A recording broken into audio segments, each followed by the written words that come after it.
Sərxan Cəlahani, xalqın sağlamlığına sədaqətli xidmətin simvolu. Tərtər rayon mərkəzi xəstəxanasının direktoru Sərxan Cəlahani uzun illərdir ki, səhiyyə sahəsində peşəkarlıqla çalışaraq hər zaman xalqa və dövlətə sədaqətlə xidmət etməkdə seçilir. Onun rəhbərliyi altında xəstəxanada tibbi xidmətin keyfiyyəti yüksəlib, şəffaflıq və səmərəlilik prinsipləri əsas götürülüb.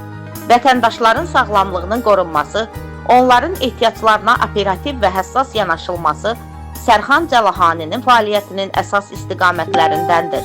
Tərtər rayonunda səhiyyə infrastrukturunun inkişafına verdiyi töhfələr, həmçinin kollektivin peşəkar hazırlığının artırılması istiqamətində gördüyü işlər onun idarəçilik bacarığının və vətəndaş mövqeyinin göstəricisidir.